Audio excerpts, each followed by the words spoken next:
Good morning all of you. पढ़ो भाई YouTube channel में आपका एक बार फिर से स्वागत है। तो हम फिर से करने जा रहे हैं अपनी एनसीईआरटी बुक को कंटिन्यू। तो हम सब पेज नंबर 6 निकालेंगे, कॉपी पेन लेंगे और अंडरलाइन करेंगे जहां जहां पे इंपॉर्टेंट हमें लगेगा। तो लास्ट क्लास हमने पढ़ा था यूनिट मेजरमेंट, थोड़ा प्रीफिक्स के बारे में जानकारी लिया था, फंडामेंटल यूनिट्स क्या होते हैं, ये सारी बातें। तो ये सारी बातों का नोट्स हमने इंस्टाग्राम पे पोस्ट कर दिया है, तो सारे लोग वहां से जाके एक्सेस कर सकते हैं। तो चलो शुरू करते हैं। Mass of substance is amount of present in it while weight is the force exerted by gravity on the substance। Mass of the substance क्या होता है, देखो यहाँ से समझते हैं। फॉर एग्जांपल ये हमारा कोई सब्सटेंस है, ठीक है, इसके अंदर हमारे पास इतने सारे पार्टिकल्स हैं। तो इस मास ऑफ सब्सटेंस को हम क्या बोलेंगे? Sum of all the particles present in it. ठीक है, तो यहाँ से मास ऑफ द सब्सटेंस क्या निकल के आ जाएगा? m plus m plus m plus m equals to 4m। ठीक है, लेकिन यही हम बोलेंगे कि वेट ऑफ द सब्सटेंस क्या होगा? सेम सब्सटेंस है, उसका हमको वेट निकालना होगा। तो वेट ऑफ द सब्सटेंस क्या होता है? तो force due to acceleration due to gravity exerted on it. ठीक है, उसको बोलते हैं वेट ऑफ द सब्सटेंस। तो क्योंकि हमारा acceleration due to gravity vary करता है तुम्हारा one planet to another planet, तो इसीलिए हमारा weight of the substance change हो सकता है। ओके, तो यहाँ पे वेट ऑफ द सब्सटेंस क्या होगा?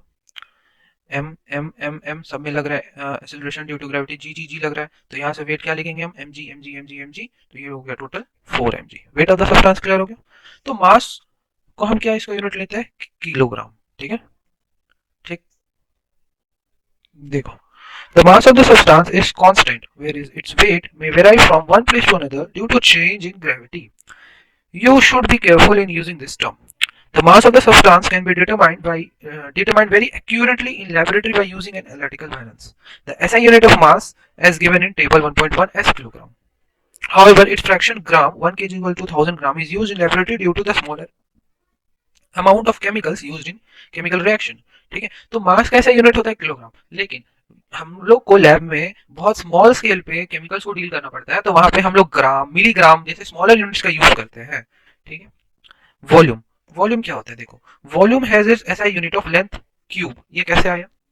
ये देखो, लोअर क्लासेस में याद है हमने ऐसा ज्योमेट्री में पढ़ा था कि इसका वॉल्यूम क्या होता है? इसका length into breadth into height. ठीक है, तो अगर यहाँ पे लेंथ सेम हो तो हम क्या लिख सकते हैं? Length into length into length, तीनों का लेंथ सेम है, तो यहाँ से वॉल्यूम क्या हो जाएगा? L into L into L, length cube. तो वॉल्यूम क्या होता है यहाँ पे? Length cube. तो लेंथ का ऐसा यूनिट क्या होता है हमारे पास? मीटर। तो वॉल्यूम का ऐसा यूनिट क्या हो गया? Metre cube. क्लियर? वॉल्यूम का ऐसा यूनिट हो गया मीटर क्यूब। ठीक है, लेकिन यहाँ पे क्या बोला गया? But again in chemistry laboratory smaller volumes are used. ठीक है, अब केमिकल रिएक्शंस करने के लिए हम लेबोरेटरी में स्मॉलर वॉल्यूम का यूज करते हैं, सेंटीमीटर क्यूब में, ठीक है, डेसीमीटर क्यूब में स्मॉलर वॉल्यूम्स का यूज करते हैं। ठीक, तो उनका कन्वर्जन हमें आना चाहिए। ठीक है, उनसे रिलेटेड कन्वर्जन। ठीक है, तो आगे चल के हम डायमेंशन एनालिसिस जब पढ़ेंगे तो वहां पे हम बेसिकली क्या करते हैं? कन्वर्जन, एक यूनिट का दूसरे यूनिट में कन्वर्जन। तो यहाँ पे हमें कुछ कन्वर्जन आना चाहिए, जैसे 1 cc को बोलते हैं 1 सेंटीमीटर क्यूब, और 1 सेंटीमीटर क्यूब में हमारा 1 ml होता है। 1 डेसीमीटर क्यूब को 1 लीटर बोलते हैं। 1 मीटर क्यूब को हम 1000 लीटर बोलते हैं। ठीक है, तो ये कन्वर्जन आना चाहिए। हो गया? यहाँ तक होपफुली क्लियर हो चुकी होगी सारी बातें, जो अंडरलाइन किया है मैंने उसे अंडरलाइन कर लीजिएगा। ठीक है, अब यहाँ पर आते हैं। A common unit length, a common unit liter, which is not an SI unit, is used for measurement of volume of liquid। हाँ, तो हमने वॉल्यूम ऑफ लिक्विड को क्या उसका ऐसा यूनिट बोला था? Metre cube. लेकिन हम लोग जब उसे यूज करते हैं as a common language, volume को हम क्या कैसे करके रिप्रेजेंट करते हैं? 1 लीटर। ठीक है, मान लीजिए दूध लेना तो 1 लीटर दूध दे दो, पानी लेना तो 1 लीटर पानी का बोतल का क्या प्राइस होगा, ऐसे बोलते हैं। तो लीटर्स में हम लोग बेसिकली यूज करते हैं। लेकिन फिर से लेबोरेटरी पे आए तो हम लोग बहुत स्मॉल स्केल पे मेजर करना होता है, तो हम लोग क्या करते हैं? Millilitre, centimetre cube, decimetre cube, ये सब चीज को यूज करते हैं। ठीक है, तो वॉल्यूम ये तो हो गया। यहाँ पे लिखा है कि वॉल्यूम को हम लैब में किस कैसे मेजर करते हैं, तो वहाँ पे लिखा है सिलेंडर रहता है, ब्यूरेट होते हैं, पिपेट होते हैं। ठीक है, देखिए ये सारा हमारा इंस्ट्रूमेंट है जिसके अंदर हम वॉल्यूम को मेजर करते हैं। ये ब्यूरेट है, पिपेट है, देख लीजिएगा एनसीईआरटी में डायग्राम में। ठीक, अब डेंसिटी। डेंसिटी पे हम आते हैं। हमारा देखो डेंसिटी क्या होता है? Density of the substance is amount of mass present per unit volume. ठीक, अब इसका क्या मतलब हुआ? Per unit volume.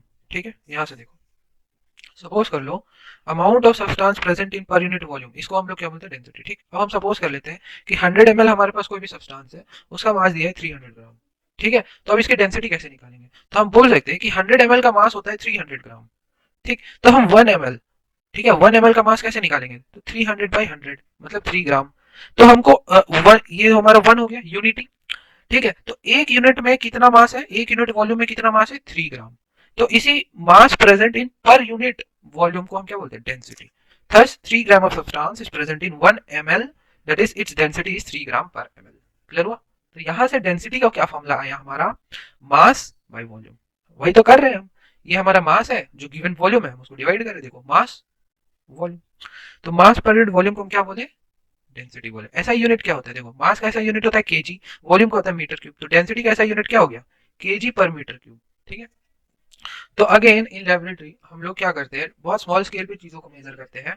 तो अगर मास बहुत कम हो, ग्राम में हो, वॉल्यूम हमारा मिलीलीटर में हो, तो हम लोग क्या लिखेंगे, ग्राम पर एमएल। और हम लोग एमएल को क्या लिखते हैं, एमएल को लिखते हैं सेंटीमीटर क्यूब यहाँ से। तो हम क्या लिख सकते हैं, ग्राम पर सेंटीमीटर क्यूब या ग्राम पर सीसी लिख सकते हैं। तो डेंसिटी क्लियर हो गया होगा। ऐसा unit of density kg per metre cube. ठीक है। टेम्परेचर, अब टेम्परेचर देखो, there are 3 common scale to measure temperature, degree Celsius, degree Fahrenheit और केल्विन। तो ऐसा यूनिट क्या है टेम्परेचर का हमारे पास, केल्विन है। ठीक है। यहाँ पे हम टेम्परेचर पे आते हैं, देखो यहाँ पे हम टेम्परेचर के ऊपर आते हैं, तो टेम्परेचर का ऐसा यूनिट होता है केल्विन। ठीक है। और हमारे पास अलग अलग यूनिट्स है जिससे हम टेम्परेचर को मेजर करते हैं। ठीक है, सेंटीग्रेड है, फ़ारेनहाइट और केल्विन है।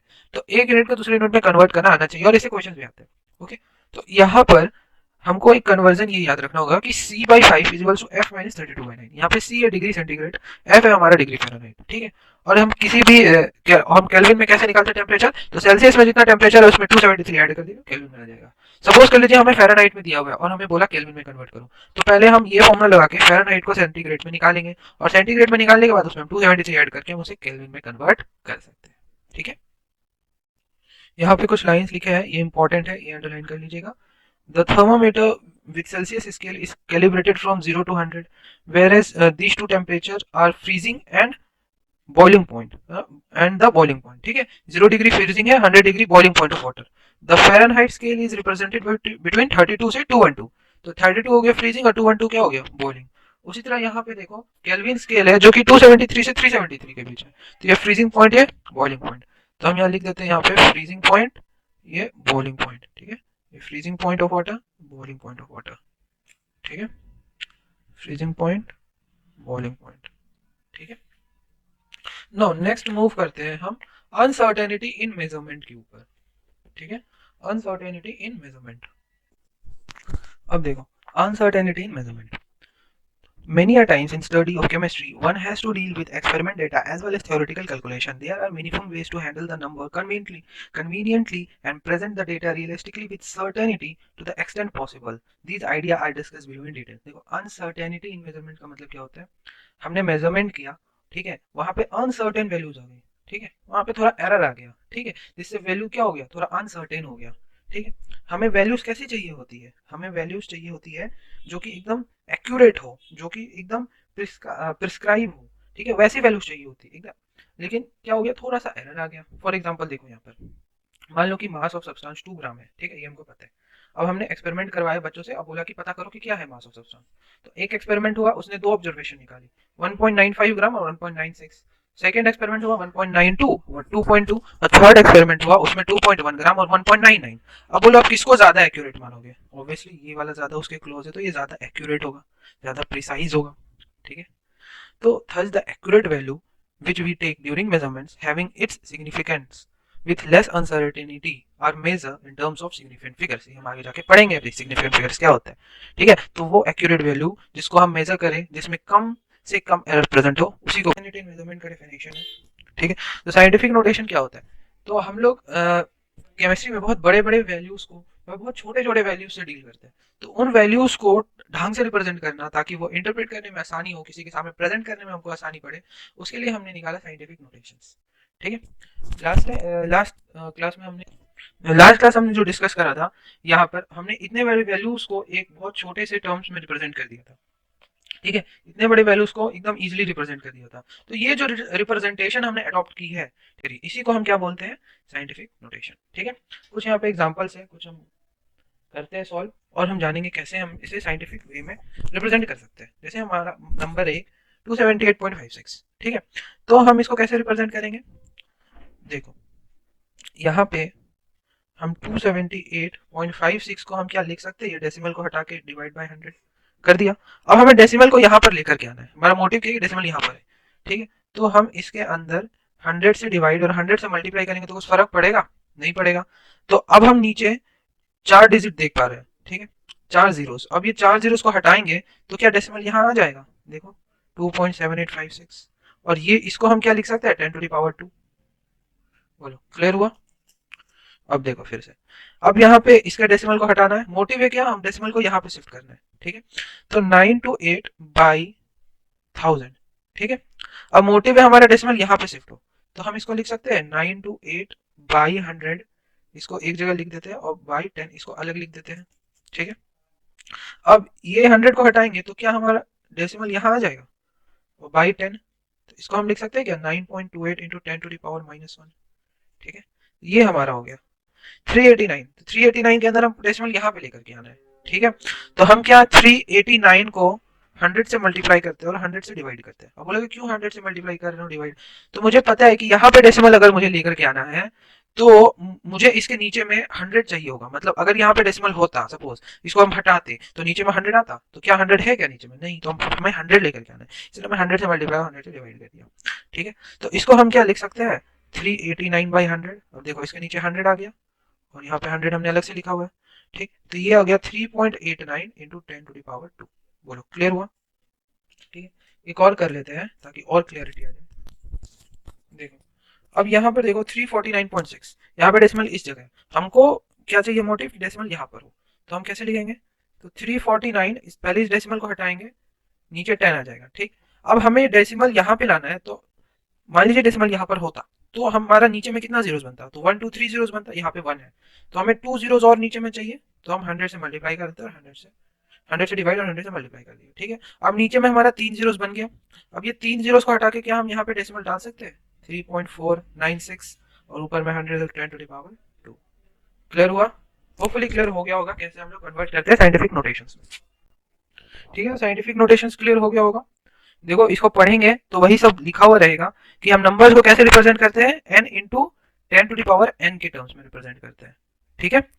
जहाँ पे n जो है हमारा कॉल डिजिट टर्म होता है, जो कि 1 से लेके 9 के बीच रहता है, ठीक। फिर इस तरीका से लिखे 0.00 इतना सारा 166, तो इसको अगर हम कहीं पे मल्टीप्लाई करें या डिवाइड करें तो ये बहुत बड़ा एक टाइप का वैल्यू है।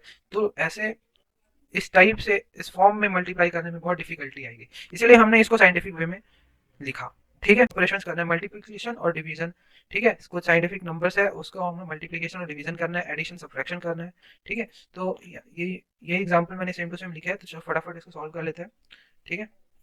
तो देखो सबसे पहले हम देख रहे हैं कि 6.9 है और 10⁻8 है, 5.6 है, 10⁻5 है, तो इसको हम मल्टीप्लाई कर रहे हैं, ठीक है। तो हम कैसे लिखेंगे, 5.6 इंटू 6.9 को अलग मल्टीप्लाई करेंगे, 10⁻5 इंटू 10⁻8 को अलग मल्टीप्लाई करेंगे, ठीक है। अब आप 5.6 इंटू 5.6 और 6.9 को मल्टीप्लाई करते हो, ठीक है, तो यहाँ पर वैल्यू आती है आपको 38.64, ठीक है।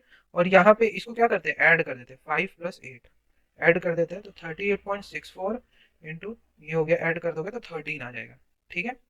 अब देखो, अब आपको एक डेसिमल आगे जाना है, ठीक है। तो अब ध्यान रखना, जब एक डेसिमल आगे जाना होता है तो हम यहाँ एक जीरो बढ़ा देते हैं, मतलब 33.864। एक डेसिमल आगे जाना है तो हम यहाँ पे क्या कर देंगे, 14 कर देंगे। एक डेसिमल पीछे जाना होगा, एक डेसिमल पीछे जाना होगा तो यहाँ पे एक कम कर देंगे, ठीक है।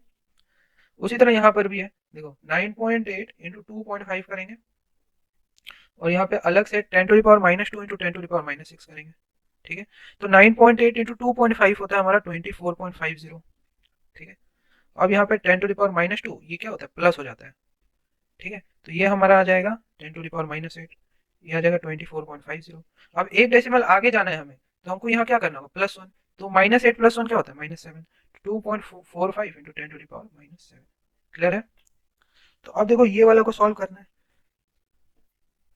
इसको कैसे सॉल्व करेंगे, तो 2.7 बाई 5.5 इसको अलग डिवाइड करेंगे, और 10⁻⁻3 है, और इसको ऊपर लेके जाएंगे हम लोग, तो इसको हम क्या लिख सकते हैं, 10⁻⁻4, ठीक है। ये क्लियर हुआ। अब यहाँ पे डिवाइड करोगे इसको तो आएगा वैल्यू 0.4909, और ये आ जाएगा, इसको ऐड करेंगे तो 10⁻⁻3 प्लस -4, ठीक है, 0.4909 इंटू 10⁻⁻7, ठीक है। अब एक डेसिमल उधर जाते हैं तो मैंने बोला था माइनस होता है, ठीक है, -1 करते हैं तो -7 -1 क्या आया, -8। क्लियर है। अब देखो सब्ट्रैक्शन और एडिशन मान लीजिए करना हो तो, ठीक है, तो यहाँ पे देखो 6.65 इंटू 10⁴ है और 8.95 इंटू 10⁻³ है। तो हम एक काम करेंगे, दोनों का पावर्स को इक्वल कर देंगे। तो 6.65 इंटू 10⁴ को हमने एज इट इज लिख दिया। अच्छा, और 8.95 इंटू 10⁻³ के अंदर अगर हम 10 मल्टीप्लाई करते हैं और 10 डिवाइड करते हैं, कोई फर्क पड़ेगा? नहीं पड़ेगा। ये 10/10 तो 1 हो जाता है कट के। तो 10⁻³ और 10 को हम ये दोनों को मिला करके क्या हम लिख सकते हैं, 8.95 into 10⁻⁴ by 10 equals to 6.65 into 10⁻⁴। और जब ये जीरो इसके पास चला जाएगा तो ये हो जाएगा 0.895 इंटू 10⁻⁴ और ये हो जाएगा 6.65 इंटू 10⁻⁴। अब 10⁻⁴ 10⁻⁴ ये दोनों में कॉमन है तो इसे कॉमन बाहर निकाल लीजिए। ठीक है, हम यहाँ पे सॉल्व कर देते हैं। देखिए 6.65 इंटू 10⁻⁴ प्लस 0.895 इंटू 10⁻⁴। तो 10⁻⁴ कॉमन है, यहाँ पर हम 10⁻⁴ को बाहर निकालिए और 6.65 प्लस 0.895 हम करते हैं तो यहाँ से हमारा वैल्यू आ जाएगा 7.545 इंटू 10⁻⁴। क्लियर है। तो आप ये मेथड का भी अप्रोच ले सकते हैं या नहीं तो आप इस 10⁻⁴ को 10⁻³ भी लिख सकते हैं। वो कैसे करेंगे, यहाँ पे देखो हम यहाँ पे लिख सकते हैं 6.65 इंटू 10⁻⁴ है, इसको हम लिख देंगे 6.65 इंटू 10 इंटू 10⁻³ और यहाँ पे हम 10 मल्टीप्लाई कर देंगे तो ये हो जाएगा हमारा, यहाँ पे अगर 10 मल्टीप्लाई करते हैं ये हो जाएगा 66.5 इंटू 10⁻³। ठीक है, देखो उधर हमने गया, देखो 0.65 था तो एक डेसिमल उधर गए तो हमने बोला था यहाँ -1 करते हैं तो 3 हो गया। ठीक है, -1 हो गया। अब इसको आप ऐड कर दीजिए यहाँ पे 8.95 10⁻³ से। अब इसमें ऐड कर दीजिए 8.95 इंटू 10⁻³। अब सेम वे में करेंगे हम, 10⁻⁴ कॉमन था, यहाँ पे 10⁻³ कॉमन है, 10⁻³ को बाहर निकाल लेंगे। यहाँ पे 10⁻³ कॉमन है तो 10⁻³ को बाहर निकाल लेंगे और ये दोनों नंबर्स को हम ऐड कर देंगे। ठीक है, और फिर हम उसको साइंटिफिक वे में कन्वर्ट कर देंगे तो हमारा सेम वैल्यू आएगा 7.545 इंटू 10⁻⁴। ठीक है, करते हैं सॉल्व। ठीक है, तो यहाँ पर हम इसको लिख सकते हैं 2.5 इंटू 10⁻⁻² माइनस 4.8 इंटू 10⁻⁻² इंटू 10⁻⁻1। ठीक है, लिख सकते हैं। तो 2.5 इंटू 10⁻⁻² माइनस 4.8 इंटू 10⁻⁻² और 10⁻⁻1 को हम बाई 10 लिख सकते हैं। तो 2.5 इंटू 10⁻⁻² माइनस बाई 10 होगा तो इसको यहाँ पे डेसिमल में भी यहाँ पे कन्वर्ट कर दीजिए, 0.48 इंटू 10⁻⁻² आ गया। अब 10⁻⁻² यहाँ कॉमन आ गया तो 2.5 माइनस 0.48, 2.5 में से 0.48 माइनस कर दोगे तो आ जाएगा 2.02 इंटू 10⁻⁻²। क्लियर है कैसे करना है। अब नेक्स्ट हमारे पास आता है सिग्निफिकेंट फिगर्स। अब देखो वहां पे हमने सिग्निफिकेंट फिगर पढ़ा था ना कि क्या होता है सिग्निफिकेंट फिगर। देखो फिर से हम दिखाते हैं आपको, ये एग्जांपल देखो फिर से। यहाँ पर ये वैल्यूज क्या थे, एक्यूरेट थे, प्रिसाइज थे। तो यही एक्यूरेसी को हम किस टर्म्स में मेजर करते हैं, सिग्निफिकेंट फिगर्स में। ठीक है, चलो थोड़ा सा एनसीईआरटी का लैंग्वेज पढ़ लेते हैं। Every experiment measurement has some amount of uncertainty associated with it. तो हम किस लैब में जो एक्सपेरिमेंट करते हैं तो वहां पे कहीं ना कहीं पे हल्का एरर आ ही जाता है। ठीक है, however one would always like the result to be precise and accurate. ठीक है, तो हम कोई भी क्या चाहेगा कि रिजल्ट क्या हो, एक्यूरेट हो, जो आंसर है उससे बहुत ज्यादा क्लोज हो। तो precision and accuracy are often refer to while we talk about measurement. Precision refers to the closeness of various measurement for same quantity. However, accuracy is the agreement of a particular value to the true value of the result. ठीक, for example, if the true value of a result is 2 gram and a student A take two measurements and reports the result as 1.95 gram and 1.93 gram. ठीक है, these values are precise as they are close to each other but not accurate. Another student repeat the experiment and obtain 1.94 and 2.05 gram as a result for two measurements. These observations are neither precise nor accurate. ठीक है, तो ये value क्या हो गया, 2.05 2 से बहुत ज्यादा हो गया, तो ये क्या है, प्रीसाइज भी नहीं है और एक्यूरेट तो हो ही नहीं सकता। प्रीसाइज का मतलब उसके क्लोज नहीं है और एक्यूरेट तो नहीं है, गलत है। ठीक है, when a third student repeats this experiment and reports 2.01 and 1.99 as a result, these values are both precise and accurate. ये आंसर से बहुत क्लोज है और एक्यूरेट भी है। ठीक है, तो तीन स्टूडेंट्स हैं, 1.95 1.93 1.94 2.05 2.01 1.93। ठीक है, तो इसका हमारा देखो सबका हमने एवरेज निकाला 1.95 1.93 डिवाइडेड बाय 2, इस तरह करते हैं एवरेज निकलता है। तो एवरेज होता है 1.94 1.995 और इसका 2। तो ये वैल्यूज इसका क्या हुआ, ज्यादा एक्यूरेट हुआ। ठीक है। तो यहाँ पे एक्यूरेसी को हम किस टर्म्स में रिप्रेजेंट करते हैं? Significant figure. वो वैल्यूज जो कि सिग्निफिकेंट हो, मतलब उसका वैल्यू रियल वैल्यू से ज्यादा क्लोज हो, उसको बोलते हैं सिग्निफिकेंट। ठीक है। The uncertainty in experiment, uncertainty का मतलब पता चला ना? The uncertainty in the experiment or the calculated values is indicated by measuring the number of significant figures. Significant figures are meaningful digit which are known with certainty. Significant figures क्या होगा? इसको underline कर लीजिएगा। Significant figure वो meaningful digit है, ठीक है, वो accurate value है जो कि हमें सर्टेनिटी से पता है, मतलब कि सर्टेन पता है कि हाँ ये वैल्यू एक्यूरेट होगा, तो वो जो एक्यूरेट वाला वैल्यू होगा उसको हम क्या बोलेंगे? सिग्निफिकेंट फिगर बोलेंगे। ठीक है। तो the uncertainty is indicated by writing the certain digit and the last uncertain digit. ठीक है। तो मान लीजिए कहीं पे मेजरमेंट हुआ तो वहां पे हमने गलती कर दिया, ठीक है, तो वहां पे कैसे लिखेंगे? पहले तो दो चीजें होती है, दो चीजें होती है। एक होता है एक्यूरेट डिजिट, ठीक है, एक्यूरेट डिजिट, उसके बाद हम डेसिमल लगाते हैं। यहाँ पे डेसिमल में जो लिखते हैं वो होता है अनसर्टेन, अनसर्टेनिटी। ठीक है, यहीं पे एरर होता है, यहाँ पे तो एरर नहीं होगा, ये एक्यूरेट डिजिट हो गया। ठीक है। उसके बाद हमने इस तरीके से भी कहीं पे लिखते हैं कि जितना हमारा एरर हुआ है उसको हम प्लस माइनस के फॉर्म में यहाँ पे जो डिजिट लिखाता है वैसे लिखते हैं। ठीक है। For example 2.05 plus minus 0.2। ठीक है। या फिर यहाँ पे एक और एग्जाम्पल दिया गया है, हाँ 11.2 प्लस माइनस 1। हमने मेजरमेंट किया 11.2 ml आया, ठीक है, और इसमें हमने एरर कितना है? प्लस माइनस 1 का इसमें एरर आया। ठीक है। तो इस तरीके से हम अनसर्टेनिटी को लिखते हैं। ठीक है। अब देखो, the uncertainty is indicated by writing the certain digit and the last uncertain digit. ठीक है। तो सर्टेन डिजिट होगा मतलब एक्यूरेट डिजिट, उसके बाद हमने लास्ट डिजिट लिखा डेसिमल के बाद, तो वो क्या हो गया? अनसर्टेन डिजिट हो गया। And thus if we write 11.2 ml, v से 11 इज सर्टेन। ठीक है। अब देखो ये 11.2 लिखा है ना, तो ये क्या हो गया? ये सर्टेन है, ये एक्यूरेट है, ये सिग्निफिकेंट है, ये एक्यूरेट है, ये सिग्निफिकेंट है, ये सर्टेन है। ठीक है। और पॉइंट टू क्या है? ये यहाँ पे अनसर्टेन है, यहीं पे एरर आ सकता है, ये क्या हो गया? अनसर्टेन। और ढंग से इसको रिप्रेजेंट करना चाहे तो हम क्या बोलेंगे कि अनसर्टेनिटी यहाँ पे प्लस माइनस 1 है, मान लीजिए। वो एरर एनालिसिस फिजिक्स में पढ़ोगे तो ये पता चल जाएगा ये सब चीजें क्या होती है। ठीक है। तो यहाँ पे और ढंग से हम रिप्रेजेंट करना चाहे तो यहाँ प्लस माइनस 1 करके यहाँ पे अनसर्टेनिटी को शो कर सकते हैं। ठीक है। तो uncertainty would be plus minus 1 in the last digit. Unless otherwise stated as uncertainty is plus minus 1 in the last digit is always understood. Okay? चलो अब बढ़ते हैं सिग्निफिकेंट फिगर्स की। अब तो there are certain rule for determining the number of significant figures, these are stated at. ठीक है। तो यहाँ पे कुछ 5 रूल्स लिखे गए हैं। ठीक है। तो ये पांचों रूल्स को हमने इस पेपर पे एकदम सेम टू सेम लिख दिया है। ठीक है, शॉर्ट में, और थोड़ा एक्सप्लेन कर दिया है। तो हम क्या करते हैं, यहाँ से समझते हैं। ठीक है। तो रूल नंबर फर्स्ट क्या है? तो all zero value are significant, all non zero value are significant. For example 12 लिखा है, कहीं 8 लिखा है, 298 लिखा है, तो ये सब क्या है? नॉन जीरोज वैल्यू है। तो इसमें सिग्निफिकेंट फिगर्स कितने होंगे? 1 और 2 है, तो 2 है यहाँ पे, 2 सिग्निफिकेंट फिगर। ठीक है। उसी तरह यहाँ पे सिग्निफिकेंट फिगर क्या होगा? 1। यहाँ पे 1 2 3, 3 सिग्निफिकेंट फिगर है। क्लियर है? इसमें 2 है। क्लियर है? Second, if zeros is present before non zero even non zero.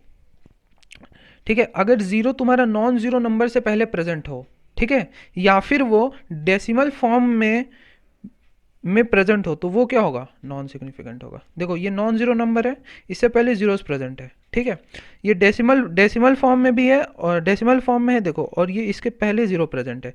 या फिर अगर हम ऐसे लिख दें, यहाँ पर लिख दें मान लो 02, ठीक है, 04।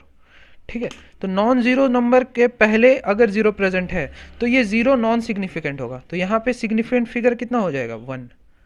यहाँ पे सिग्निफिकेंट फिगर कितना हो जाएगा? 1।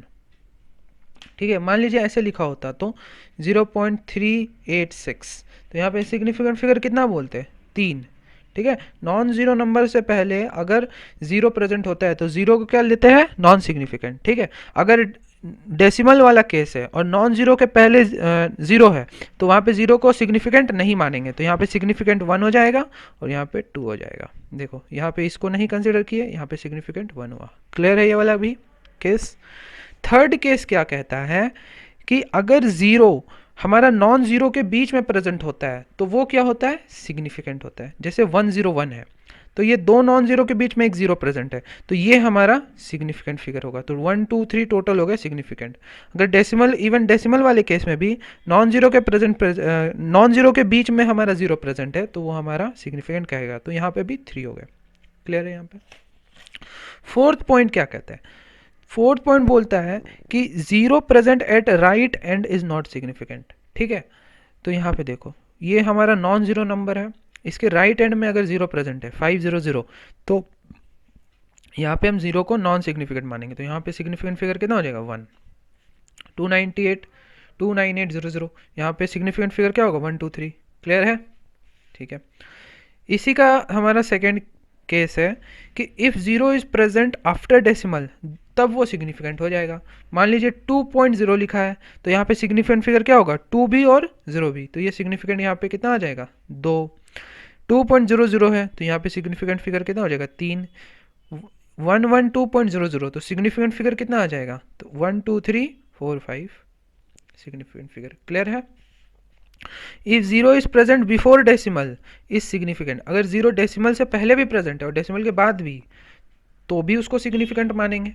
ठीक है, फॉर एग्जांपल देखो, तो देखो यहाँ पे पहले देखो ज़ीरो हमारा डेसिमल के पहले प्रेजेंट है तो यहाँ पे इसको भी सिग्निफिकेंट लिए, इसको भी सिग्निफिकेंट, यहाँ पे 2। अच्छा, इससे पहले वाला केस में हम जीरो डेसिमल के बाद भी जो जीरो आता था उसको भी सिग्निफिकेंट लेते थे तो यहाँ पे डेसिमल के बाद जो जीरो उसको भी सिग्निफिकेंट, डेसिमल से पहले वाला जीरो भी सिग्निफिकेंट, ये भी हमारा क्या हो गया तीनों सिग्निफिकेंट। तो सिग्निफिकेंट फिगर 3। अब यहाँ पे देखो दो नॉन जीरो के बीच में एक जीरो है तो ये सिग्निफिकेंट होगा, तो 1 2 3। डेसिमल से पहले अगर जीरोज है तो वो सिग्निफिकेंट होगा तो ये भी सिग्निफिकेंट है। डेसिमल के बाद जीरो है तो ये सिग्निफिकेंट होगा। तो टोटल सिग्निफिकेंट कितना हो गया 1 2 3 4 5 6। क्लियर हुआ सिग्निफिकेंट फिगर्स। नाउ फिफ्थ है क्या कि अगर कोई एब्सोल्यूट वैल्यू है, ठीक है, जैसे काउंटेड वैल्यू है उसका infinite number of significant figure होगा। जैसे कि अगर 2 पेन्स हमने काउंट कर लिया 1 2 पेन्स, 5 एग्स, ठीक है, 2 बॉयज, 7 गर्ल्स, ठीक है, 13 रूम्स, वो ये सारा चीज़ क्या है, ये सारा चीज़ एब्सोल्यूट वैल्यू है। ठीक है, और एब्सोल्यूट वैल्यू का सिग्निफिकेंट फिगर इन्फिनिटी होता है। कैसे, देखो यहाँ पर समझो, फॉर एग्जाम्पल हमारा 2 पेन्स है तो हम 2 पेन्स को ऐसा लिख सकते हैं 2.0 पेन्स, 2.000 पेन्स, 2.0000000 पेन, ठीक है, 2.000000000 पेन लिख सकते हैं ना। तो यहाँ पे सिग्निफिकेंट क्या हुआ, इस तरीके से हम पॉइंट के बाद बहुत सारा जीरो डाल सकते हैं तो यहाँ पे सिग्निफिकेंट फिगर्स हमारा इन्फिनिटी बन करके आएगा। क्लियर है, ये सिग्निफिकेंट फिगर है, इसका नोट्स हम इंस्टाग्राम पे पोस्ट कर देंगे। ठीक है, अब आता है हमारा addition and subtraction of significant figure. ठीक है, इसको पढ़ते हैं। तो the result can not have more digit to the right of decimal point than either of the original number. ठीक है, इसका क्या मतलब हुआ, देखो यहाँ पे हमने 3 डिजिट को ऐड कर रहे हैं। ठीक है, तो यहाँ पे देखते एक सेकेंड, देखो यहाँ पे जो हम एडिशन कर रहे हैं, यहाँ पर इसी को मैंने यहाँ लिखा है, तो देखो यहाँ पर जो हम एडिशन कर रहे हैं तो इसके अंदर कितने सिग्निफिकेंट फिगर है 4, इसके अंदर 3, इसके अंदर 4, तो जो आंसर आएगा उसमें मिनिमम सिग्निफिकेंट फिगर होना चाहिए। तो यहाँ मिनिमम कितना है 3, तो मतलब ये जो आंसर हम आएगा इसमें हम 3 ही सिग्निफिकेंट फिगर को इंक्लूड करेंगे। ठीक है, तो इसीलिए 31.22 को हम कितने सिग्निफिकेंट फिगर्स में कंक्लूड करेंगे, तो 3, तो इसका आंसर आ जाएगा 31.1। ठीक है, वही मल्टीप्लिकेशन ऑफ सिग्निफिकेंट फिगर और डिवीजन ऑफ सिग्निफिकेंट फिगर में हमने सेम अप्रोच करना है कि इस दो नंबर को मल्टीप्लाई कर रहे हैं तो हम देखेंगे इसमें कितना सिग्निफिकेंट है 2, इसमें कितना सिग्निफिकेंट फिगर है 3, तो जो आंसर आएगा उसमें भी हमारा 2 ही सिग्निफिकेंट फिगर होना चाहिए। ठीक है, तो हमारा मल्टीप्लाई करने के बाद आंसर आया है 3.125। ठीक है, तो इसको हम 2 सिग्निफिकेंट फिगर में कन्वर्ट करेंगे तो हमारा आ जाएगा 3.1।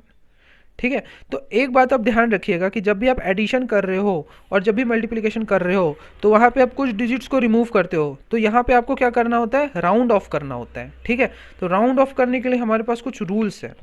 ठीक है, तो rounding off with significant values, तो यहाँ पे हम एनसीईआरटी बुक में देखिए, लिखा है while limiting the result to the required number of significant figures as done in the above mathematical operation, one has to keep in mind the following points for rounding of the numbers. वहाँ पे हम क्या करते हैं, round of करते हैं. तो round of करने के लिए हमारे पास 3 रूल्स है. ठीक है. If the right most digit to be removed is more than 5, the preceding number is increase by 1. अगर देखो यहाँ से समझते हैं कि जो डिजिट को हम रिमूव कर रहे हैं वो 5 से ज़्यादा है, तो उसके पहले वाला एक डिजिट में हम +1 कर देंगे. ठीक है. फॉर एग्जांपल यहाँ 6 को रिमूव कर रहे हैं तो ये 5 से ऑब्वियसली ज़्यादा है, तो यहाँ पे 8 से ये क्या हो जाएगा, 9 हो जाएगा. ठीक है. सेकेंड क्या है, if the right most digit to be remove is less than 5, the preceding number is not change.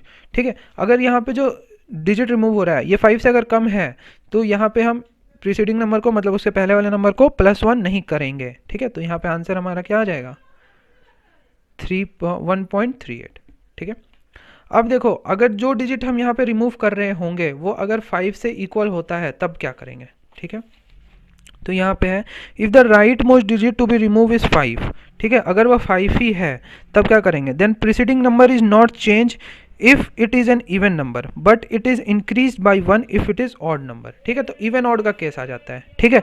देखिए जैसे ही राइट मोस्ट डिजिट को रिमूव कर रहे हैं तो यहाँ पे अगर ये ऑड नंबर है इससे जस्ट पहले, तो यहाँ पे हम इंक्रीज कर देंगे उसको 1 से, तो आंसर क्या हो जाएगा 13.4. लेकिन अगर ये जो राइट मोस्ट डिजिट हम जो रिमूव कर रहे हैं इससे पहले अगर हमारा इवन नंबर है तो वहाँ पे कोई चेंज नहीं आएगा, हम एज इट इज़ 13.4 लिख देंगे. तो ये था राउंडिंग ऑफ का कंसेप्ट और सिग्निफिकेंट फिगर्स. होपफुली आपको ये दोनों क्लियर हो गए होंगे. अब नेक्स्ट हम करने जा रहे हैं डायमेंशन एनालिसिस. तो डायमेंशन एनालिसिस में हम बेसिकली क्या करते हैं, तो there is need to convert one unit from one unit to another. ठीक है. तो एक यूनिट को हम दूसरे फॉर्म में बस कन्वर्ट करते हैं, उसी को हम यहाँ पे क्या बोलते हैं, डायमेंशन एनालिसिस. कुछ इसका अलग अलग नाम है, factor label method, unit factor method और डायमेंशन एनालिसिस. ठीक है. तो इसको अंडरलाइन कर लीजिए. Often while calculating there is the need to convert unit from one system to another. This method is used to accomplish is called factor label method, unit factor method और dimension analysis method. ठीक है. अब देखो कुछ example है. देखो a piece of metal is 3 inch. ठीक है. what is length in centimeter. ठीक है.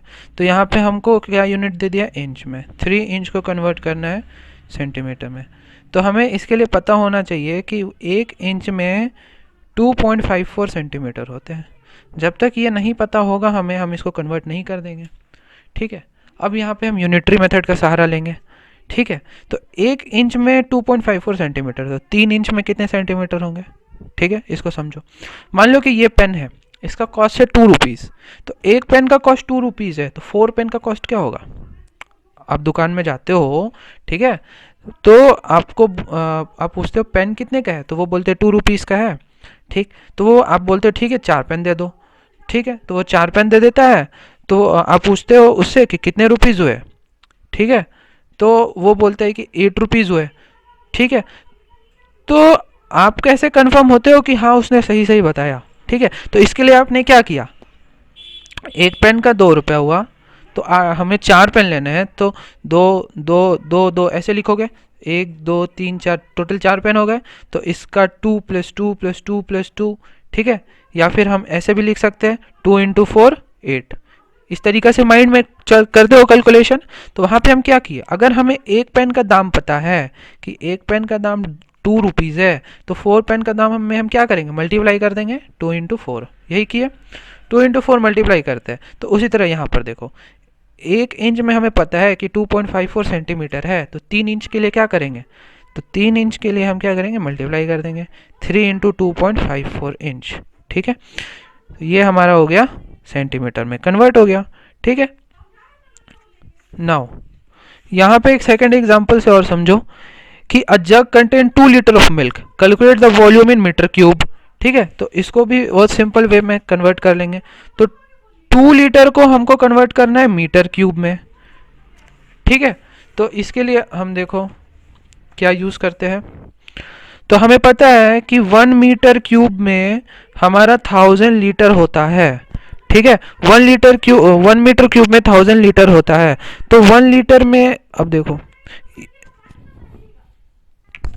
अब देखो 1 मीटर क्यूब में हमारा 1000 लीटर होता है, ठीक है। तो हम इसको ऐसे लिखेंगे 1000 litres is equals to 1 metre cube, ठीक है। अब देखो 1000 लीटर में 1 मीटर क्यूब है, तो हमें 1 लीटर के बारे में निकालना होगा। तो हम क्या करेंगे, तो यहाँ पे जो डिजिट है उसको यहाँ पे डिवाइड में कर देंगे, ठीक है। ये डिजिट को यहाँ नीचे डिवाइड में लगा देंगे, ठीक है। तो 1 लीटर में हमारा 1/1000 मीटर क्यूब होगा। तो यहाँ पे 1 लीटर के बारे में अब हमको पता चल गया। अब 2 लीटर में हमको निकालना होगा, तो क्या करेंगे, सीधा सीधा मल्टीप्लाई। तो 2 इंटू 1/1000, तो 2/1000 मीटर क्यूब हो गया, ठीक है। तो यहाँ से हम लिख सकते हैं 2 इंटू 10⁻³ मीटर क्यूब। बोलो क्लियर हुआ, ठीक है। तो यहाँ पे हमें एक कन्वेंशन याद रखना था कि 1 इंच में 2.54 सेंटीमीटर होता है और 1 मीटर क्यूब में 1000 लीटर होता है, ठीक है। इसी तरीका से हमें क्वेश्चंस मिलेंगे सिंपल सिंपल। देखो how many seconds are there in 2 days. अब 2 दिन को हमको सेकेंड में करना है, तो 2 दिन में देखो यहाँ पे तो बहुत सिंपल है, एक दिन में होते हैं 24 आवर्स, तो 2 दिन में कितने आवर्स हो जाए, 48 आवर्स। 48 आवर्स पता चल गया। अब एक आवर में होते हैं 60 मिनट्स, तो 48 आवर्स में कितना मिनट, देखो इसको हम लिख करके बताते हैं। 2 दिन को करना है, 2 दिन को करना है हमें सेकेंड्स में कन्वर्ट, ठीक है। तो हमें पता है एक दिन में होते हैं 24 आवर्स, तो 2 दिन में कितने आवर्स हो जाएंगे, 24 इंटू 2 48 आवर्स। यहाँ तक क्लियर है। अब हमें पता है कि एक आवर में 60 मिनट होता है, तो 48 आवर्स में कितने हो जाएंगे, तो हम मल्टीप्लाई कर देंगे 48 इंटू 60 मिनट। क्लियर है। अब उसी तरह 1 मिनट में हमको पता है 60 सेकेंड होता है, तो हमारे पास इतने मिनट है, तो 48 इंटू 60 मिनट में कितना सेकेंड हो जाएगा, तो 48 इंटू 60 सेकेंड्स। क्लियर है, क्लियर है। अब इसको मल्टीप्लाई करके वैल्यू निकाल लो। तो हमारे पास कन्वेंशन हमको पता होना चाहिए यहाँ पे कि 1 डे में 24 आवर्स होते हैं, 1 आवर में 60 मिनट होता है, 1 मिनट में 60 सेकेंड होता है। ये कन्वेंशन हमको पता होना चाहिए, तब जा करके हम इसको सॉल्व कर सकते हैं। बोलो क्लियर हो गया आपको यहाँ तक। तो होपफुली आपको यहाँ तक डायमेंशन एनालिसिस, सिग्निफिकेंट फिगर्स, ठीक है, अनसर्टेनिटी इन मेजरमेंट, साइंटिफिक नंबर्स, ये सारी बातें क्लियर हो गई होंगी। जिनको नहीं समझ में आया है वो हमारा इंस्टाग्राम पढ़ो भाई चैनल पे मैसेज कर सकते हैं कि मुझे इस वीडियो का ये वाला पार्ट नहीं समझ में आया, ठीक है। आपको इंस्टाग्राम पे ये सारी चीज़ों का नोट्स मिल जाएगा।